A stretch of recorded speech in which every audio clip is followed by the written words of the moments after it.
எல்லாம் வல்ல அல்லாஹுவின் அன்பும் மேலான கருணையும் நமக்கெல்லாம் வந்து சேரட்டுமாக. நமது உயிரினும் மேலான கண்மணி நபிகள் நாயகம் ஸல்லல்லாஹு அலைஹி வஸல்லம் அவர்களின் அன்பையும் ஷஃபாஅத்தையும் பெறுவதற்கு அல்லாஹ் நம் எல்லோருக்கும் தௌஃபீக் செய்வானாக. வல்ல ரஹ்மான் நமக்கும் நம்முடைய பெற்றோர், மனைவி, மக்கள், குடும்பத்தார் யாவருக்கும் உயிர் உள்ள வரையிலும் உடல் சுகத்தை நசீபாக்கி தருவானாக. மருத்துவமனை கஷ்டம், அதன் சிரமம் செலவுகளிலிருந்து நிரந்தரமான பாதுகாப்பை அல்லாஹ் நம் எல்லோருக்கும் கொடுத்தருள் புரிவானாக. வானம் பூமியினுடைய ஆபத்துகளை விட்டும், முசீபத்துகளை விட்டும், கெட்ட முடிவுகளை விட்டும் நம்மையும் நம் குடும்பத்தையும் பாதுகாத்து அருள் புரிவானாக. அவனுடைய படைப்புகளின் தீங்குகள் அனைத்திலிருந்தும் நம்மையும் நம் சமூகத்தையும் காத்தருள் புரிவானாக. அல்லாஹுவின் மகத்தான பேரருளால் அருள் நிறைந்த ரமலான் நம்மை அது முன்னோக்கி இருக்கிற ஒரு நல்ல காலம். கண்மணி ரசூல் ஸல்லல்லாஹு அலைஹி வஸல்லம் ரமலானை குறித்து அதிகமாகவே சமூகத்தினுடைய கவனத்தில் கொண்டு சேர்த்தார்கள். எல்லா மாதங்களை போல் அந்த மாதம் ஆகிவிடக்கூடாது என்று உணர்த்துகிறார்கள். சராசரி மாதங்கள் அனைத்தையும் போல் அது இருந்துவிடக்கூடாது. அந்த மாதம் எல்லா வகையிலும் உங்களை உயர்வாக்கி வைக்க வேண்டும், உங்களை மேம்படுத்த வேண்டும். அந்த மாதத்தில் நீங்கள் கட்டுப்பாட்டுக்குள்ளே வர வேண்டும். ஸல்லல்லாஹு அலைஹி வஸல்லம் சொன்ன ஒரு வார்த்தை, ரமலானுக்கு ஒரு பேர் உண்டுன்னாங்க. அந்த பெயர் ஷஹ்ருன் சபுருன் என்றார்கள். ரமலானுடைய மாதம் அது சபுருடைய மாதம் என்றார்கள். சபுர் என்றால் நம்ம தமிழில் பொறுமைன்னு சொல்கிறோம். அரபியிலே சபுர் என்ற வார்த்தைக்கு ஹப்சுன் நஃப்ஸ், நஃப்ஸை கண்ட்ரோல் பண்ணுவதுன்னு அர்த்தம். நம்ம நஃப்ஸை கட்டுப்படுத்துதல், நஃப்ஸு அதனுடைய வீரியம் வெளிப்படாமல் தடுத்து வைத்தல் என்று பொருள் நன்மக்கள் சபுர் என்ற வார்த்தைக்கு தருகிறார்கள். சபுர் என்ற அந்த வார்த்தை ரசூலுடைய வார்த்தை இல்லையா? ரமலான் என்பது சபுருடைய மாதம். அல்லாஹ்வும் திருக்குரானிலே வல்லதீன சபரு பித்திகா, அல்லாஹ்வின் திருப்பொருத்தத்திற்காக யார் சபுரா இருக்கிறாங்களோ, சபுருங்கிற வார்த்தை குரானில் நிறைய அல்லாஹ் சொல்கிறான். பொறுமை என்கிற வாழ்க்கை மகத்தானது என்பதை உணர்த்த வருகிற கட்டங்கள். ஆனால் ரமலானுடைய மாதத்துக்கு பெயரே சபருடைய மாதம் என்று நபி பெருமானார் ஸல்லல்லாஹு அலைஹி வஸல்லம் சொல்கிறாங்க. நஃப்ஸை கண்ட்ரோல் பண்ண, இங்கே ஆசைகளுக்கு இடம் கொடுக்காதீர்கள். ரமலானிலே ஆசைகளை கட்டுப்படுத்த, இந்த மாதம் இதற்கு அடுத்த மாதங்களில் நம்மை புனிதர்களாக மாற்றுகிற ஒரு வாழ்க்கையை கொடுக்கிற மாதம். ரமலான் வந்துச்சு, நோம்பு பிடிச்சோம், சராசரி மற்ற காலத்தில் எப்படி வெளியில் போனோம் வந்தோம், அதே மாதிரி அல்ல. இங்கே வித்தியாசம் இருக்க வேண்டும். கூடுதல் நேரம் அல்லாஹ்வோடு கொடுப்பது, குர்ஆனோடு கொடுப்பது, நல்ல செயல்களில் ஈடுபடுவது, விசாலமாக நடப்பது, குடும்பத்தோடு விசாலமாக நடங்கள், கோபத்தை அடக்கி விடுங்கள். ரமலானில் கோபம் வெளிப்படக்கூடாது. ஒருவர் உணர்ச்சிவசப்பட்டு உன்னை பேசிவிட்டால் பதிலுக்கு பேசாதே. ஹதீஸ்ல பெருமானார் சொல்வார்கள், யாராவது உன்னை திட்டிவிட்டால் கூட இன்னி சாயும், நான் நோன்பாளின்னு சொல்லு. அமல்களை மறைக்கிறது சுன்னத்து. என்னுடைய அமலை வெளியில் காட்டக்கூடாது. நான் வெளியில் காட்டுறேன்னு சொன்னால் அதை பார்த்து 4 பேர் பின்பற்றக்கூடிய வாழ்க்கைக்கு வருவார்கள் என்றால் காட்டணும். என் பெருமையை வெளிப்படுத்துவதற்கு அமலை வெளியில் காட்டக்கூடாது. ஆனால் ஒரு நோன்பாளியை ஒருவர் தாக்க வந்தால், பேசினால், நான் நோன்பாளி என்று சொல். என் பெருமானின் அந்த வார்த்தை. அப்படியானால் பதிலுக்கு பேசுவதில்லை. அவர் திட்டினால் மீண்டும் திட்டுவதில்லை, அவர் பேசினால் பதில் சொல்வதில்லை. நான் நோன்பாளி, அதற்குள் என்ன பொருள்? நான் நோன்பாளிப்பா, நீ என்ன பேசினா நான் பதில் சொல்ல மாட்டேன். நோன்பாளி பேச மாட்டார், நோன்பாளி வீணாக ஈடுபட மாட்டார், சர்ச்சைக்கு வர மாட்டார், கோபத்தை அடக்குவார். கோபத்தையும் தன்னையும் அடக்கும் காலமே ரமலான். நபிகள் நாயகம் ஸல்லல்லாஹு அலைஹி வஸல்லம் அவர்களின் நீண்ட அறிவுரை ரமலானை பற்றி வழங்கிய போது, இந்த மாதம் சபுரின் மாதம், உங்களை அடக்குங்கள், கோபத்தை கட்டுப்படுத்துங்கள், உணர்ச்சிகளை கட்டுப்படுத்துங்கள். இந்த மாதத்தில் வணக்கம் செய்ய வேண்டும் என்றாலும் கூட சபுர் இருந்தால் தான் செய்யலாம். சபுர்னா மனசை கண்ட்ரோல் பண்ணணும். நான் நோன்பு வைக்கணும்னு நினைக்கிறேன், மனசு கொஞ்சம் மாற்றமாக யோசிச்சுன்னா நோன்பு வைக்க முடியாது. கொஞ்ச நேரம் குரான் எடுத்து நான் ஓதணும், மனசு ஒத்து வரணும். மனசு வேற மாதிரி இடத்துக்கு போச்சு, குரான் ஓத முடியாது.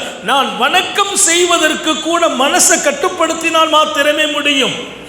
சபுருன்னா பொறுமை. பொறுமைங்கிறது சோதனையில் பொறுமை காப்பது மாத்திரம் அல்ல. சபுர் என்ற வார்த்தைக்கு நான் சொன்ன பொருள் 3 வகை என்கிறார்கள் பெருமக்கள். ஒன்று, வணக்கத்தில் பொறுமை இருக்க வேண்டும். வணக்கத்தில் பொறுமைனா நான் கொஞ்சம் கட்டுப்பாடாக இருந்தால் தான் வணங்க முடியும். பள்ளிவாசலில் கொஞ்சம் அட்வான்ஸாக வந்துட்டேன், ஜமாத்துக்கு நேரமாகுது, டப்புன்னு தொழுதுட்டு வெளியில் போகணும்னு சொல்லும் மனசு. மனசை கொஞ்சம் அடக்குனால் ஜமாத்து கிடைக்கும். கொஞ்சம் மனசை அடக்குனால் நிதானமாக நிற்பேன். 10 ரூபா எடுத்து நான் கொடுக்கணும்னா கூட மனசு இப்போ வேண்டான்னு சொல்லும். அதை கட்டுப்படுத்தினா தான் நான் கொடுக்க முடியும். எனவே இந்த மாதத்தில் உங்களை கட்டுப்படுத்துங்கள் என்கிறார்கள் பெருமானார். வணக்கம் செய்வதற்கு கூட நீ உன்னை கட்டுப்படுத்தினால் தான் வணக்கம் செய்ய முடியும். மனசை அடக்காமல் எந்த ஒரு நல்ல காரியமும் செய்ய முடியாது, செய்வதற்கு விடாது. ரமலானில் ஷைத்தான்களுக்கெல்லாம் விலங்கிடப்படுகிறது என்கிற ஹதீஸ் சரியான ஹதீஸ். ஷைத்தான்களுக்கு சங்கிலி போட்டு விடுவான் அல்லாஹ் என்று சொன்ன ரசூலுடைய வார்த்தை சஹியான ஹதீஸ், எல்லா கிரந்தங்களையும் பதிவாகுது. அப்போ ஏன் ரமலானில் மனிதன் தவறு செய்கிறான், வரம்பு மீறுகிறான், பாவம் செய்கிறான், ஆசைகளில் மிகைத்து போகிறான்? ரமலானிலும் பாவங்கள் ஏன் நடக்கிறது? நன்மக்கள் அழகாக எழுதுவார்கள், ஷைத்தான் தான் அடக்கப்பட்டான், ஒடுக்கப்பட்டான், சங்கிலியிடப்பட்டான், வீசப்பட்டான். உன்னுடன் உன்னை கெடுக்கும் சக்தி வாய்ந்த நஃப்சு உங்கூட இருக்குது. ஷைத்தான் பெரிய ஆளா நஃப்சு பெரிய ஆளான்னா ஷைத்தான் அல்ல பெரிய ஆளு, நஃப்சு தான் பெரிய ஆளு. மனிதனை வீழ்த்தும் பவர் ஷைத்தானை விட கூடுதலாக நஃப்சுக்கு இருக்குது. மனிதன் நஃப்சு இருக்குது பாருங்க, மனிதனை கவிழ்த்து விடும், உயர்வான இடத்துக்கு போக விடாது. திருக்குரான் சொல்லும், இன்ன நஃப்ஸ லஅம்மாரத்துன் பிஸ்ஸூ, நஃப்சு தீமையை தூண்டும். அல்லாஹ் சொல்ற வார்த்தை அம்மாராங்கிறான். நஃப்சு தீமையை அதிகமாக தூண்டும், அது தீமையை மட்டும்தான் தூண்டும். ஒமா உபர்ரி நஃப்ஸி, என் நஃப்சு நல்லதுன்னு நான் சொல்ல முடியாதுங்கிறாங்க. சொன்னது யூசுப் அலைஹிஸ்ஸலாத்து வஸ்ஸலாம். என் நஃப்சு சரியானது நான் சொல்ல முடியுமா? முடியாது. நஃப்சு கட்டுப்படாது. பல சாலிஹீன்களை சருக வைத்தது அதற்கு சொந்தம். எனவே தான் ரமலானில் உங்கள் மனசுக்கு அடிமையாகி விடாதீர்கள் என்று நபி பெருமானார் ஸல்லல்லாஹு அலைஹி வஸல்லம் உணர்த்தும் அந்த பாடம் எல்லோருக்கும் சொந்தம். அப்ப ரமலானில் குறிப்பாக ஆன்மாவை கட்டுப்படுத்த வேண்டும், ஆசைகளை அடக்க வேண்டும், கோபத்தை மென்று விழுங்கணும். கோபப்பட்டால், உணர்ச்சி வசப்பட்டால் நீங்கள் சருகிறீர்கள் மாத்திரமல்ல, நோன்பின் பலனை இழந்துருவீங்க. யார்ட்டையாவது போய் சண்டை போட்டுக்கிட்டே இருக்கணும். சகர் நேரத்தில் கூட சண்டை நடக்கும், இஃப்தாரில் சண்டை நடக்கும். அதற்கெல்லாம் உங்களை கட்டுப்படுத்தாவிட்டால் இந்த சூழல் உண்டாகும். சாலிஹீன்கள் பேசுவதே இல்லை. ரசூல் ஸல்லல்லாஹு அலைஹி வஸல்லம் கேட்டாங்க நபிட்ட போய், மன்னஜாத், வெற்றி எங்கே யா ரசூலல்லாஹ்? நான் வெற்றி பெற வேண்டும் மண்ணிலும் விண்ணிலும். சர்க்காரை ஆலம் ஸல்லல்லாஹு அலைஹி வஸல்லம், அம்சிக் அலைக லிசானக், உன் நாவை கட்டுப்படுத்துவாயாக, உன் நாவை கட்டுப்படுத்து, நீ வெற்றி பெறுவாய். ரமலானிலே நான் பாதுகாக்க வேண்டிய 3 மிக முக்கியமானது, நாவு, கண்ணு, கல்பு. நாவை பேணணும், கண்ணை பாதுகாக்கணும், கல்பை பாதுகாக்கணும். நோன்புங்கிறது பசித்திருப்பதும் விழித்திருப்பதும் மாத்திரம் அல்ல, பசித்திருப்பதும் தாகித்திருப்பதும் மாத்திரமல்ல. கம்மின் சாயிமின் லைஸ லஹு மின் சியாமிஹி இல்லல் அத்ஷு வல் ஜூ. எத்தனையோ நோன்பாளிகள், நபிகள் நாயகம் பேசுகிறார்கள் ஸல்லல்லாஹு அலைஹி வஸல்லம், எத்தனையோ நோன்பாளிகள் அவர்கள் பசித்திருந்தார்கள், தாகித்திருந்தார்கள் என்பதை தவிர வேறு எந்த பலனும் கிடைக்கவில்லை. நோம்பில் நான் கிடைக்க பெற வேண்டிய பலன் என்ன தெரியுமா? அதுக்கு நிகரே இல்லை. ரமலான் என்பது வெறும் நோன்பல்ல. ரமலான் என்பது என் வாழ்க்கையை தலைகீழாக மாற்றுவது, என் சுபாவத்தை மாற்றுவது, என்னிடத்தில் இருக்கிற தீய சக்திகளை நல்லதாக ஆக்குவது, எனக்குள் இருக்கிற பலவீனத்தை போக்குவது, ஆரோக்கியத்தை உண்டாக்குவது, இதற்கெல்லாம் மேலால் நான் புனிதனாக மாறுவது. லஅல்லக்கும் தத்தகூன், நோன்பை கடமையாக்கினோம் நீங்கள் புனிதர்களாக ஆகுவதற்காக. அல்லாஹ் குர்ஆன்ல சொன்னான். இனி உங்க வாழ்க்கை எப்படி இருக்கணும்? லஅல்லக்கும் தத்தகூன், நீங்கள் புனிதர்களாக. இனி தவறுகள் பக்கம் போகக்கூடாது, நன்மைகளை விடக்கூடாது. தத்தகூன்னா அதுக்கு அர்த்தம் என்ன? இனி நீங்கள் அல்லாஹ் தடுத்ததில் நிற்கக்கூடாது, அல்லாஹ் ஏவுனதை விடக்கூடாது. அல்லாஹ் எல்லாருக்கும் தௌஃபீக் செய்வானான். அல்லாஹ் ஏவியதை விடமாட்டோம், அல்லாஹ் தடுத்ததற்கு போக மாட்டோம் என்ற ஒரு வாழ்க்கையை நோன்பு தரும். திருக்குர்ஆன் சொல்லும். இப்ப அல்லாஹ் தடுத்ததை போய் நான் செய்யறேன், நோன்பை வச்சுக்கிட்டே செய்யறேன். எத்தனை கீழ்நிலை அது! மனிதன் நோன்பையும் ரமலானையும் விளங்கினால் காலம் பூரா ரமலானா இருக்கணும் ஆசைப்படுவார்கள் என்று நபிகள் நாயகம் ஸல்லல்லாஹு அலைஹி வஸல்லம் லவ் தஅலமு உம்மத்தி மா ஃபீ ரமலான் லதமன்னவ் அன் தகூன ஸனத்து குல்லுஹா ரமலான். என் உம்மத், என் சமூகம் ரமலானில் அல்லாஹ் கொடுக்கிற வெகுமதியை விளங்கினால் காலமெல்லாம் ரமலானாக இருக்க வேண்டும் என்று ஆசைப்படுவார்கள். ஒரு நாள் இல்லை, ஒரு மாதம் இல்லை, லைஃப் பூரா ரமலானா இருக்கணும். ஏன்? ரமலானில் அத்தனை பெரிய பாக்கியம். உங்கள் கஷ்டத்தை அல்லாஹ் தீர்த்து வைக்கிற காலம், வறுமையை போக்குற காலம், ஹசானாக்களை இறக்கிற காலம். ரசூல் சொன்னார்கள், உங்கள் இரணம் விரிவாக கொடுக்கிற காலம். உங்கள் இரணத்தை அல்லாஹ் விரிவாக கொடுக்கிறான். நாங்கள் ரமலானிலே அல்லாஹ் விசாலமாக கொடுக்கிற காலம். இந்த காலத்தை நீங்கள் முறையாக பயன்படுத்த வேண்டும்.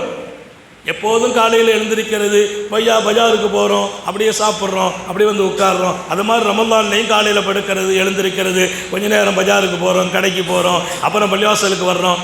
இது ரமலானே இல்லை. ரமலான் வித்தியாசப்பட வேண்டும். கூடுதல் நேரம் பள்ளிவாசலில் செலவழியுங்கள், கூடுதல் நேரம் குர்ஆனோடு கொடுங்கள், கூடுதல் நேரம் மனைவி மக்களை சீராக்குங்கள். மனைவியோடு சண்டையிடுவதை தவிர்த்து விடுங்கள், பிள்ளைகளோடு மோதுவதை தவிர்த்து விடுங்கள், குறை சொல்வதை தவிர்த்து விடுங்கள். ரமலானில் உங்கள் நாவு பேணப்பட வேண்டும், வீணான வார்த்தைகள் வெளியாக கூடாது. காரணம், ரமலானுக்கு பின்னால் அல்லாஹ் கொடுக்கிற வாழ்க்கை உங்களுடைய நிலையை அப்படியே மாற்றுகிறான். நீங்கள் ஏழைகளா, செல்வந்தர்களாக, குறைவுடையவர்களா, சரியானவர்களாக, எப்போது ரமலானை சரியாக நீங்கள் பயன்படுத்தினால். ரமலானை நான் ஒழுங்காக பயன்படுத்துறதே இல்லை.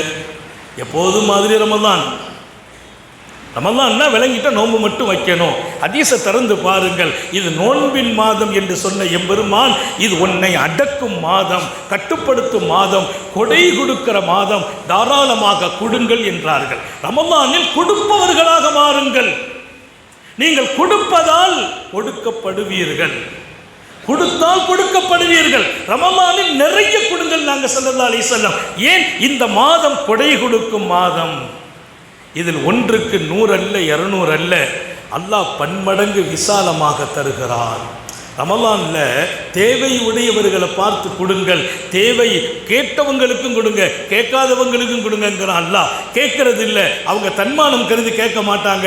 ஆனால் தேவை இருக்கிறது, கொடுங்கள். சஹருக்கான வாய்ப்பு அவங்கள்ட்ட இல்லை, ஏற்பாடு செய்யுங்கள். இஃப்தாருக்கு வாய்ப்பு இல்லை, ஏற்பாடு செய்யுங்கள். நீங்கள் கொடுத்தால் அவர்களின் நோன்பில் அவர்களுக்கு கொடுக்கிற கூலிக்கு குறைவில்லாமல் உங்களுக்கும் கூலி உண்டு.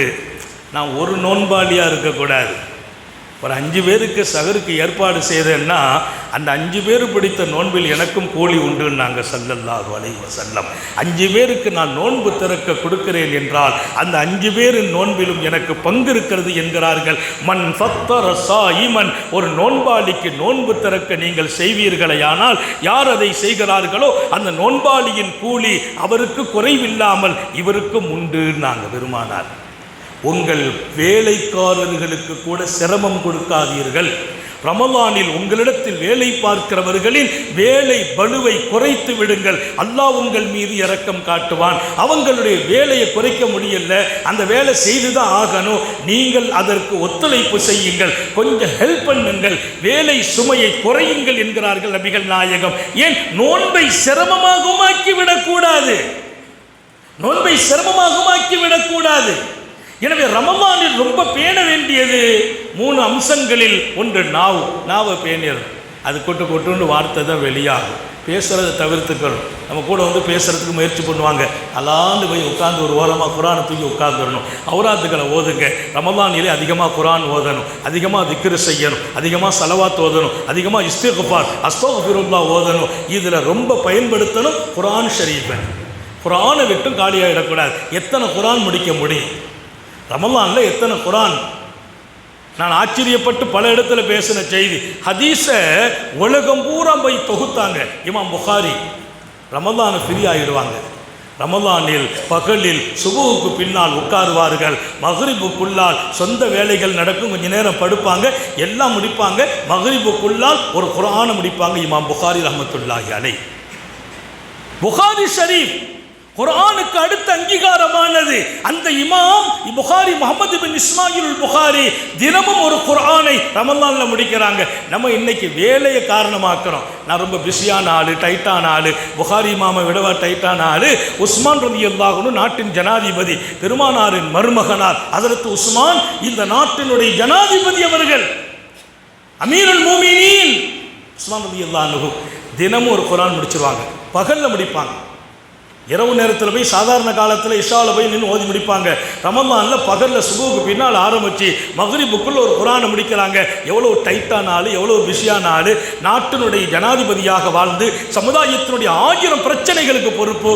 நம்ம சின்ன சின்ன வேலையை வச்சுக்கிட்டு, என்னப்பா நான் கொஞ்சம் டைட்டான ஆள், கடை வச்சிருக்கிறேன், பஜாருக்கு போகிறேன், வீட்டுக்கு ஜாமான் வாங்குறேன், இதெல்லாம் பெரிய வேலையா?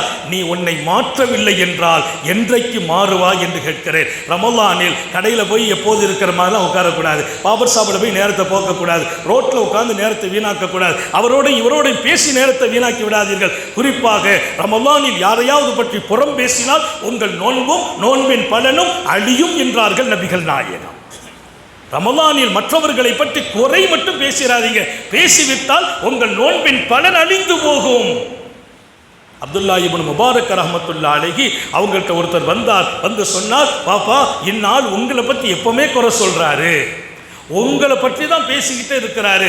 அவர் புறம் பேசுறது பெரிய விஷயம் இல்லை, தங்களை பற்றி பேசுகிறார். அப்துல்லா இப்னு முபாரக் பெரிய ஹதீஸின் ஆய்வாளர், ஒரு முஹத்திஸ், ஒரு பாபரிய இமாம். நல்ல மனுஷங்களை பற்றி பேசணும்னா சில பேருக்கு ரொம்ப ருசியாக இருக்கும். சாலிஹீங்களை பற்றி பேசுகிறாங்கன்னா விளங்கிக்கங்க, அவங்க வாழ்க்கையில் எங்கோ சருகி போகிறார்கள். அவர்களுக்கு தெரியாது இப்போது ரசனை, பின்னால் அவர்கள் சருகுவார்கள். அந்த சருகுதல் அவங்களை மீட்டி எடுக்க முடியாது. ஹாத்தமுன் நபியின் ஸல்லல்லாஹு அலைஹி வஸல்லம் சொன்னாங்க, கியாமத்தினுடைய அடையாளங்களில் ஒன்று லஅனல் ஆஹிரூனல் அவ்வலூன், அவ்வலீன் கடைசி காலத்தில் வரக்கூடியவங்க முற்காலத்தில் வாழ்ந்த நல்லவர்களை பற்றி குறை சொல்வார்கள், சாபமிடுவார்கள்.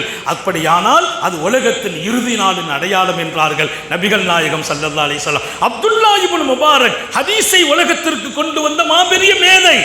அவங்கள பற்றி ஒருத்தர் தப்பா பேசுறார், குறை சொல்லுகிறார், புறம் பேசுறார். வந்து சொல்லிட்டாங்க தாங்க முடியாம, பாப்பா உங்களை பற்றி இருந்தால் ரொம்ப பேசுறாரு, குறை சொல்றாரு, புறம் பேசுறார். அப்படியா? சிரிச்சுக்கிட்டே வீட்டுக்குள்ளே போய் நல்ல நிறைய பலகாரம் அது இதெல்லாம் வச்சு ஒரு தட்டில் வச்சு அவர்கிட்ட நான் கொடுத்துருங்கன்னாங்க. அவர் வந்தவர் சொன்னார், நான் சொன்னது உங்களுக்கு விளங்குச்சா? ஏதோ உங்களுக்கு பாராட்டு தெரிவித்த மாதிரி அன்பளிப்பை தர்றீங்களே, புறம் பேசுகிறார், உங்களை பற்றி தான் குறை பேசிக்கிட்டே இருக்கிறாருன்னு. ஆமாப்பா, அதுக்கு தான் இதை எழுதி வச்சுருக்கேன், இது சாப்பாடும் இருக்குது, உயர்ந்த பொருள் வச்சுருக்கேன், கொண்டு கொடுத்துருங்க. அந்த கடிதத்தோடு அதை கொண்டு கொடுத்தா அதை திறந்து பார்த்தா அவங்க எழுதியிருக்கிறாங்க, நீங்கள் எனக்கு உங்களுடைய உயர்வான அமல்களை அனுப்பி வச்சுருக்கீங்க, அதுக்கு பகரம் நான் செய்ய முடியாது, இருந்தாலும் என் தகுதிக்கு நான் அன்பளிப்பை அனுப்பினேன் என்று அனுப்பி வச்சுருக்கிறாங்க. என்னான்னு கேட்டால் ரசூல் ஸல்லல்லாஹு சொன்னாங்க, யார் ஒருவர் மற்றவங்களை பற்றி புறம் பேசுகிறாங்களோ, குறை சொல்கிறாங்களோ, குறை சொன்னாங்க, புறம் பேசுனாங்களே, அவங்க நல்ல அமல்களை பேசப்பட்டவர்களின் பட்டியலில் அல்லாஹ் எடுத்து எழுதி விடுவார். அதனால் நீங்கள் யாரையாவது பற்றி பேசுனீங்கன்னா உங்கள் நோன்பினுடைய நன்மை அவருக்கு போயிடும், உங்கள் நோன்பினுடைய பலனை நீங்கள் இழந்துடுவீங்க. சராசரி காலங்களிலும் அடுத்தவர்களை பற்றி புறம் பேசுகிற போது நம்முடைய நன்மை அழிகிறது. யாரை பற்றி பேசினோமோ அவருக்கு போய் கிடைச்சிக்கிறது. ரமலானை இழக்கணுமா? எனவே ரமலானில் பேண வேண்டியது நாவு. ரெண்டாவது கண்ணை பாதுகாக்கணும். ஆபாசங்களை பார்த்துடக்கூடாது, அசிங்கங்களை பார்த்துடக்கூடாது, இச்சைகளை தூண்டும் காரியங்களை பார்க்கக்கூடாது. இன்றைக்கி ரோட்லலாம் போய் பார்க்க வேண்டியதில்லை, எங்கேயாவது போஸ்டர் இருக்கான்லாம் பார்க்க வேண்டியதில்லை, பேப்பரில் செய்தி வருதுனான்னு பார்க்க வேண்டியதில்லை. நம்ம மொபைல் போதும். மொபைலில் ஆபாச காட்சிகளும் படங்களும் ஓடிக்கொண்டு இருக்கும். ரமலானில் அதிகமாக மொபைலை யூஸ் பண்ணாதீர்கள். இது ஒரு புனித காலம். எப்பவுமே மொபைலை பார்த்து கொண்டு நேரத்தை வீணாக்கி கொண்டு வாட்ஸ்அப்பில் யூடியூப்ல போய் நேரங்களை அழிப்பதை போல் ரமலானிலும் அழிப்பதா? பெண்களுக்கும் சொல்லுகிறேன், இங்கே இருப்பவர்களுக்கும் சொல்லுகிறேன், இனி யாரெல்லாம் உலகத்தில் கேட்கிறீர்களோ உங்களுக்கும் சொல்லுகிறேன், ரமலானில் மொபைலின் புழக்கத்தை குறைத்து விடுங்கள். பேசுறதுக்கு மட்டும் பயன்படுத்துங்க, மற்ற காலத்தில் விட்டுருங்க. நான் ஏத்திகாவில் 10 நாள் மொபைல் பேசுறதும் இல்லை, மொபைலை வச்சுக்கிறதே இல்லை. நம்முடைய நேரம் வீணாக்கப்படுகிறது, தேவையில்லாத காட்சிகளை பார்க்கும் நிலை ஏற்படுகிறது. கண்ணை பேண வேண்டிய காலம் ரமலானின் காலம். அதனால் ரமலானில் நேரம் கொஞ்சம் இருக்குது என்று அதை தூக்கி பார்க்காதீங்க, குரானை தூக்கி பாருங்கள். நீங்கள் பாக்கியசாலிகளாக அல்லாஹ்வின் நேசர்களாக மாறுவீர்கள் என்று ஞாபகப்படுத்துகிறேன். அடுத்த கல்ப பயணம், நாவை, கண்ணை, கல்வை, யாரை பற்றியும் தப்பான எண்ணம் மனசில் கூட வந்துடக்கூடாது. இதய துடிப்புக்குள் அல்லாஹ் இருக்க வேண்டும், அவன் நினைவு இருக்க வேண்டும். அல்லாஹ்வின் மீது நல்ல எண்ணங்களை வளர்த்து கொள்ளுங்கள் என்றார்கள் ஸல்லல்லாஹு அலைஹி வஸல்லம். ரமலானை நான் பாக்கியமாக்குறேன், அல்லாஹ் என்னை கைவிட மாட்டான் என்று நினைத்து விடுங்கள். ஏன் தெரியுமா? அல்லாஹ்வை பற்றி நீ எப்படியெல்லாம் நினைக்கிறாயோ அப்படியெல்லாம் அவன் உன்னோடு நடப்பான். கண்மணி நாயகம் ஸல்லல்லாஹு அலைஹி வஸல்லம், அல்லாஹ்வை பற்றி நீ எப்படியெல்லாம் நினைக்கிறாயோ அப்படி நடப்பான். அல்லாஹ் எனக்கு ஒன்றும் ஹெல்ப் பண்றது இல்லை நினைக்கிறியா? அப்படிதான் நடப்பான். அல்லாஹ் என்ன நல்லா வச்சிருக்கிறான் நினைக்கிறாயா? அப்படியே நடப்பான். இந்த அப்தி என் அடியான் எப்படி நினைப்பானோ அப்படி நான் இருக்கிறேன், எப்படி நினைக்க வேண்டுமோ நினைத்து கொள்ளட்டும் என்று அல்லாஹ் சொன்னான் என்ற ஹதீஸே குதுசியை அகிலத்தின் அருட்படை முஹம்மதுர் ரசூலுல்லாஹி ஸல்லல்லாஹு அலைஹி வஸல்லம் சொல்லித் தருகிறார்கள். எனவே உள்ளம் தூய்மையாகணும், மனசுக்குள் நம்முடைய எண்ணங்களை அழகுபடுத்தணும். குறிப்பாக அல்லாஹ்வின் மீது நல்ல எண்ணம். இந்த ரமலானின் பரக்கத்தால் அல்லாஹ் நம்மை உயர்வாக்கி விடுவான் என்று நினைத்து விடுங்கள், அவன் நிச்சயமாக உயர்வாக்குவான். எனவே உங்கள் வீடுகள் நோன்பாகட்டும், உங்கள் பிள்ளைகளை நோன்புக்கு பழுக்கப்படுத்துங்கள், உங்கள் மனைவியர்களை நோன்பு வைக்க தூண்டுங்கள், உங்கள் வீட்டு முதியவர்களை நோன்பு வைக்க சொல்லுங்கள். நாங்கள் எங்கள் வீட்டில் 5 வயது குழந்தைகளையும் நோன்புக்கு பயிற்சி கொடுத்தோம் என்று சஹாபாக்கள் சொல்வார்கள். எங்கள் சிறுவர்களை நோன்பு வைத்து பழக்கினோம். நோன்பு கடமை 10 வயசுக்கு மேலே தான், பருவம் வந்தால் தான் நோன்பு கடமை. வயசால் 15 வயசு, ஆனால் 8 வயசில் நோன்பு வைக்கணும், 5 வயசில் நோன்பு வைக்க ஆரம்பிக்கணும். அப்படி பழகி விடுவாரா? அந்த கூலி பெற்றோர்களுக்கு அந்த பழக்கத்தை உண்டாக்குவது அது சஹாபிகளின் சுன்னத். எனவே ரமலானில் முடிஞ்ச வரைக்கும் வீட்டில் அடுப்பு எரியாமல் பார்த்துக்கங்க. முடியாதவங்க இருக்கிறாங்களா பரவாயில்லை, ரொம்ப நோயாளி இருக்கிறாங்களா பரவாயில்லை, பிள்ளைக்கு பால் கொடுக்குற தாய் இருக்குதா அனுமதி, பிரசவமான பெண்ணு அனுமதி. மற்றவர்கள் நோன்பை சின்ன சின்ன காரணங்களால் தலைவலி, வயிற்று வலி, கொஞ்சம் அலுப்பாக இருக்குது என்றெல்லாம், கொஞ்சம் வயசாகி போச்சு. வயசு என்ன வயசு? 100 வயசை தாண்டி சஹாபாக்கள் நோன்பு வைத்திருக்கிறார்கள். எனவே அல்லாஹ் இடத்தில் கேளுங்கள், ரமலானை நாங்கள் ரொம்ப பாக்கியமாக ஆக்க வேண்டும். கண்ணால் நோன்பாக வேண்டும், காதால் நோன்பாக வேண்டும், கல்பால் நோன்பாக வேண்டும், நாவால் நோன்பாகணும். நோன்புன்னா எல்லா தீமைகளையும் விடுவது, எல்லா தீமைகளையும் கண்ணிலும் காதிலும் கல்விலும் என்னுடைய பார்வையிலும் நான் விட வேண்டும். வெறும் தாகித்தவனாக பசித்தவனாக மாத்திரமாகி விடாமல் அருள்பலன்களை அடைந்தவனாக இந்த ரமலான் என் தலைவிதியையே மாற்ற வேண்டும். அல்லாஹ் தௌஃபீக் செய்வானாக, சோதனைகளிலிருந்து பாதுகாப்பானாக, கெட்ட முடிவுகளிலிருந்து பாதுகாப்பானாக. நீண்ட நெடிய நாட்கள் நோய் நொடிகள் இல்லாமல் உடல் ஆரோக்கியத்தோடு மனநிறைவோடு இன்பத்தோடு அல்லாஹுவை நின்று வணங்கி வழிபட்டு வாடும் நசீபையும் பாக்கியத்தையும் எல்லாம் அல்லாஹ் உங்களுக்கும் எனக்கும், நம்மை ஈன்றெடுத்த தாய் தந்தையர்களுக்கும், நமது மனைவி மக்கள் உற்றார் உறவினர் யாவருக்கும் கொடுத்தருள் புரிவானாக. நமது உயிரினும் மேலான கண்மணி ஹாத்தமுன் நபியின் சர்க்காரே ஆலம் சுந்தர நபிகள் ஸல்லல்லாஹு அலைஹி வஸல்லம் அவர்களை கனவிலும் நனவிலும் கண்டுகளிக்கும் பெரும் பாக்கியத்தை அல்லாஹ் நம் எல்லோருக்கும் கொடுத்தருள் புரிவானாக என்ற நல்ல துஆக்களோடு உங்கள் எல்லோருடைய துஆவை ஆதரவைத்து என் வார்த்தைகளை நிறைவுபடுத்துகிறேன். வாஹிரு தஅவானா அல்ஹம்துலில்லாஹி ரப்பில் ஆலமீன். அஸ்ஸலாமு அலைக்கும் வரஹ்மத்துல்லாஹி வபரகாத்துஹு.